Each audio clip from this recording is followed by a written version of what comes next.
What's going on, ladies, gents, and kids of all ages? It is Eric coming back at you once again from the Nerd Cave, and we are back to talk about another very exciting Whispers in the Well deck list. I'm again very excited to talk about this one. It's another kind of off-meta deck. You know, there's certain people out there who want me to talk about the meta decks. I try to do it from time to time to fulfill those people. Those videos never do as well. You guys like to see the stuff that I'm kind of brewing around in my mind, the stuff that is more off meta, the stuff that I think could definitely be viable with a little more practice and a little more tweaking and a little more variation into the specific meta that exists now. I think this deck is actually in a really good place to be super competitive. Is it going to win the next DLC? I don't know about that, but I think it could definitely hang with the big dogs. So if you guys are looking for an off-meta deck, a deck list that's not too crazy expensive, and is definitely something that you could probably build with the cards that you have if you've been playing the game for a little bit, if you have a couple of the legendaries from the new set. But that being said, before we jump into that, we have to give a big shout out to the Patreons for making giveaways on the channel possible. We do offer some perks for the Patreons, one of those being direct communication with myself. So if you guys want to be able to direct message me and talk to me a little bit more directly about the deck list, or if you have questions about your own deck list, it's a great way to do so. And tiers start out at just 99 cents, so it's super affordable. I try not to make it super crazy, but it helps support and goes back into giveaways on the channel. So if you guys like that kind of thing, checking out the Patreon is a great way to help support the ecosystem of the channel, because YouTube doesn't pay a whole lot. Without any further ado, let's go ahead and talk about Ruby Steel aggro. Now this is more of an aggro deck in the sense of attacking than less so the sense of what you would traditionally expect from Lorcana, which is something that's questing really quickly. Any further ado, the first card in the 1-cost slot is going to be Mulan Disguised Soldier, a 1-cost inkable 2/1 stat line questing for 1. When you play this character, you may draw a card, then choose and discard a card. It's a great way, particularly in a Ruby Steel deck list, to be able to kind of filter your hand, to be able to get maybe a card that's more desirable in your hand and get one out, to get rid of uninkables, things like that, as well as being a great way to challenge for 2 in the early game. Next up, still in the 1-cost slot, we do have for Captain Hook Forceful Duelist, a 1-cost inkable 1/2 stat line questing for 1. The thing that makes Captain Hook great is, of course, that Challenger 2 that allows him to bang on for 3 damage very early in the game, which can be super oppressive to the board, even with these higher stat lines we're seeing with the Whispers in the Well characters. Speaking of higher stat lines on those Whispers in the Well characters, we do have Brooklyn, second in command, a 2-cost inkable 3/2 stat line questing for 1. We have seen 2-cost inkable evasives previously. They were 3/1, so he does have that additional point of willpower. He does, of course, have the drawback of Stone by Day, but you're generally, with a Ruby Steel deck, running your hand out pretty quickly, and those gargoyle drawbacks aren't going to hurt you as much. And when you are drawing, you're doing it with things like Dock, which we'll talk about more later, which still isn't going to really hurt you on a Brooklyn.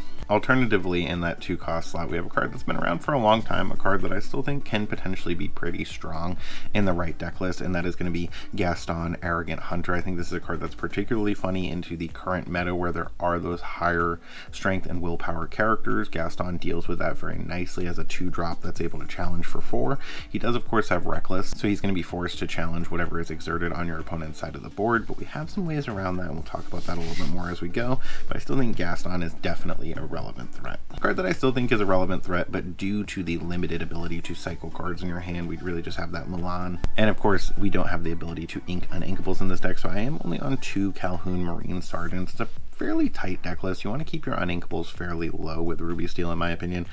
So we went with only 2 of these. She has a 2-cost uninkable 3/2 stat line questing for 1. She does have Resist 1, which is going to make her almost function like a better 3/3 in the sense that she is going to reduce damage multiple times, multiple instances of damage. And during your turn, whenever this character banishes another character in a challenge, you're going to gain 2 lore, so she can be a great way to not only threaten the board, but threaten an additional lore burst if your opponent does choose to go sideways. And I mentioned time and time again those bigger stat lines, those 4 willpower characters that can be difficult to deal with, and because of that, we do have 2 Lumiere Fiery Friend, a 2-cost inkable 2/2 stat line questing for 1. Not the craziest stat line in the world, but his ability to give your other characters +1 strength can make your whole board a little more difficult for your opponent to deal with. You start looking at Lexingtons with 5 strength. You start looking at almost every 2-drop in this deck having 4 to 5 strength. It is kind of crazy. So Lumiere can make some great swings and plays. There's definitely an argument for playing more Lumieres, but it's just, you know, tweaking the deck to the counts that you find work for you. Next up, still in the 2-cost slot, we do of course have 4 power line taking the stage, a 2-cost inkable, just kind of continuing this trend of that 3-2 stat line, that very aggressive stat line early in the game. He does of course quest for 1, and he has singer 4, which is a great way to sing some of those songs even earlier than your opponent may expect you to. We'll talk a little bit more about those songs when we get there. A card that's still fantastic. It's been fantastic since it came out, and it is still good. We are of course on 3 Doc Bold Knight, a 2-cost uninkable 1-3 stat line, rounding out that 2 slot. Just a fantastic way to keep your board fueled. He's of course going to let you discard your hand and draw 2 cards, so obviously you want to be playing him when you have no cards in your hand. I could possibly make the argument for 4 docs in this particular deck list just because your draw power is so limited, but I am actually building this one for John. If you've been around the channel for a long time, you maybe are familiar with him. He's been featured in some gameplay videos. We did some hot food eating challenges together previously in videos, so if you like that kind of thing, you want to see me eat spicy food and not handle it well, definitely go check out those videos. They're pretty funny. But he likes 3 docs, he doesn't like 4. He always says he gets stuck with 2 in his hand, so we did go with 3 in this particular deck. A card that I think is an instant 4 of, particularly for Ruby Steel, and for this list specifically, is going to be 4 of those 3-cost inkable Bronx Ferocious Beast. 3-cost inkable 6-4 stat line, almost the same stat line as Maui. Of course he doesn't have Rush. It's coming down for 3 as opposed to 5. If that's not power creep, I don't know what is. He does have Reckless, much like those Mauis, so that's something to take into consideration. And if you have 3 or more cards in your hand, this character can't ready. But again, by the point that you're getting Bronx down, it's very likely that you are down to 3 or less cards in your hand with this particular color combination, and Bronx is such a menacing board threat. A great way to further take advantage of those Reckless characters in the deck with those Bronx and those Gaston, we do have another Reckless character in Aladdin barreling through a 3-cost inkable 4-4 stat line. He does have Reckless and Boost 1, so very reasonable boost cost, especially considering he's a 3-cost 4-4, so very good value proposition. And while there's a card under this character, your characters with Reckless, including him, it's not other characters, your characters with Reckless gain Exert, gain 1 lore. So it's going to give your Bronx the ability to gain lore, it's going to give your Aladdins the ability to gain lore, and it is going to give those Gastons the ability to gain lore. So if your opponent is leaving your Reckless characters on the board and just kind of playing around them because they're not able to quest, there's a real possibility you throw down Aladdin and gain a bunch of lore that they don't expect you to gain. Also, those Reckless characters, specifically Bronx Ferocious Beast, is a great option for singing if you need to avoid a unfavorable Reckless challenge. It only says they have to challenge if they can and that they can't quest. So keep in mind you can sing to avoid those unfavorable challenges. Last 3-cost character in the deck, we do have 4 Lexington Small in Stature, a 3-cost inkable 4-4 stat line. Questing for 1, he does have Alert, which is the new keyword we're seeing with Whispers in the Well. It's kind of like has evasive during your turn, but he doesn't actually have evasive. He can only challenge evasive characters, which prevents him from being utilized with things like Dumbo and other things that may benefit characters for having evasive. So that's kind of getting around that. And much like those other gargoyles, he does have that Stone by Day keyword, so you want to keep your hand size fairly low. It's also just a good general rule of thumb playing against things like Clarabelle. Next up, we have 4 Strength of a Raging Fire, a 3-cost inkable action song. Deal damage to chosen character equal to the number of characters you have in play. You know it, you love it. It's been around since set 2. It's still to this day one of the best possible damage cards in the game. Obviously, like I mentioned, you can sing those 3-cost songs with stuff like Bronx, so make sure you're taking advantage of that. Not to mention those power lines coming down on 2 that are going to be able to sing this potentially on turn 3 and start that removal early. The last card in the 3-cost slot, we are on 2 One Last Hope, a 3-cost uninkable action song, a card that I think has really gotten a lot better this set. It was good last set, but I think it's even better this set with some of the targets that you have for it. And chosen character gains resist +2 until the start of your next turn, so they're even getting resist +2 for defending during your opponent's turn, so keep that in mind. If a hero character is chosen, which is definitely possible with this deck, they're going to be able to challenge ready characters. So if your opponent is trying to avoid you being able to challenge, which is what this deck wants to do, One Last Hope is going to let you challenge ready characters. We aren't playing more of them, again, just because you want to keep that uninkable count fairly low, and there's situations where they're just not useful to you, but when they are good, man, they are great. One of the great targets for that One Last Hope, we do have 4 Goliath Guardian of Castle Wyvern, a 4-cost inkable 5/5 stat line questing for 1. You may be sensing a theme with this deck of overstatted characters to the ink cost, and when one of your gargoyle characters challenges another character, gain 1 lore. So even if you're taking those reckless challenges with Bronx, you're going to be able to go ahead and gain lore off of it. One Last Hope can still potentially give Bronx resist, even if it is not giving him the ability to challenge ready characters. It can potentially give him resist, keep him able to potentially challenge for multiple turns, which can be pretty crazy on curve with this Goliath. And if you have 3 or more cards in your hand this character can't ready, again, that Stone by Day gargoyle ability, but another great way to gain some lore that your opponent maybe expects you not to be able to gain. Next up, we have 2 4-cost uninkable Mayor Wind Dancer, actor turned politician, a 5/7 stat line questing for 1. One of the most overstated characters in the game. 5/7 for 4 is absolutely crazy.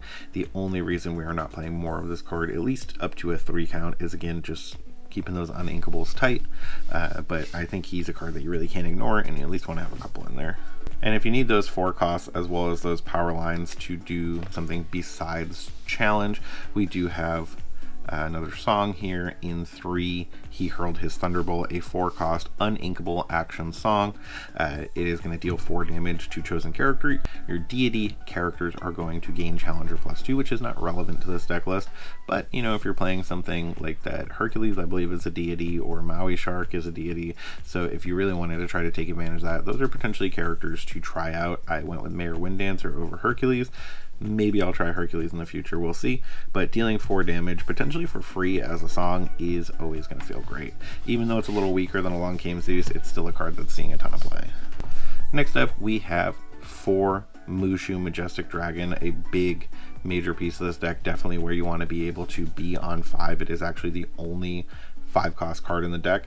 It is a 5-cost inkable character for 4 stat line questing for 1. Whenever one of your characters challenge, they gain resist +2 during that challenge, so it's only during that challenge. It's not even for the entirety of your turn or into your next turn, so it's just going to be in real time. However, it does target everybody, so that ability does work for Mushu also, so keep that in mind.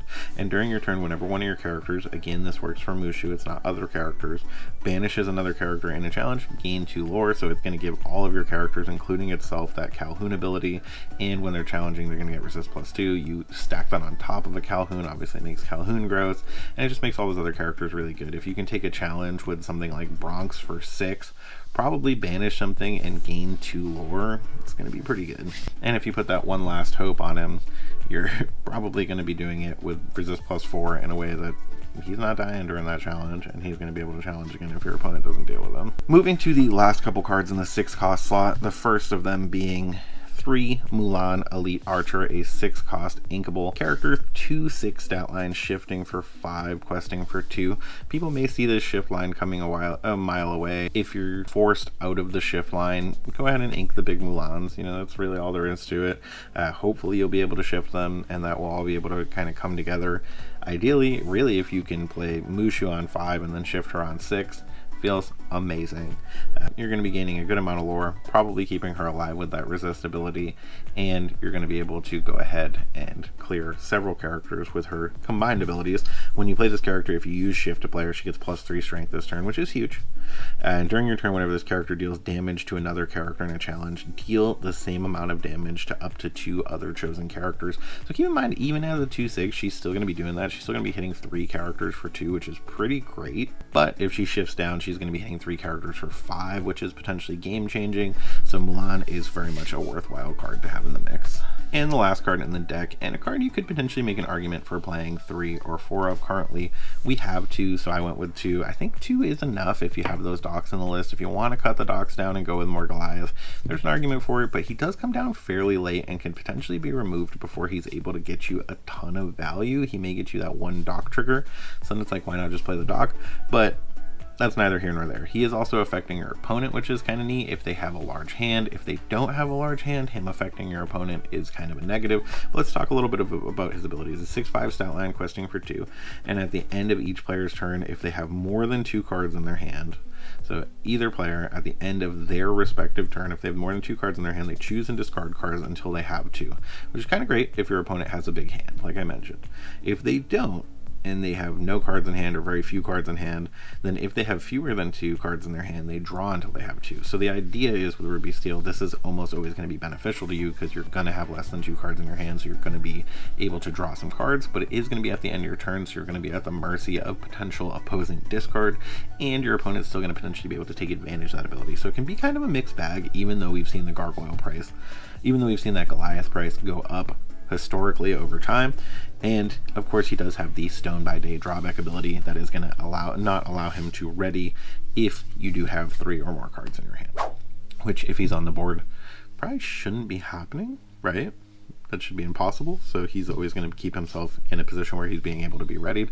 But that is the breakdown on Ruby Steel Gargoyles, a deck that I love, a deck that is a lot of fun, the deck that is very menacing to the meta because not a lot of people are teching against it. So if you want to try something different that can definitely be effective, this is a great option, and I'd love to hear your thoughts on it in the comments below. Thank you guys so much for the warm welcome coming back to YouTube. I know I had a bit of a hiatus there due to some various things. You guys have been super welcoming and just telling me how much you miss me and you're glad that I'm back, and all of that means so much to me. So thank you so much for the people who take the time to comment.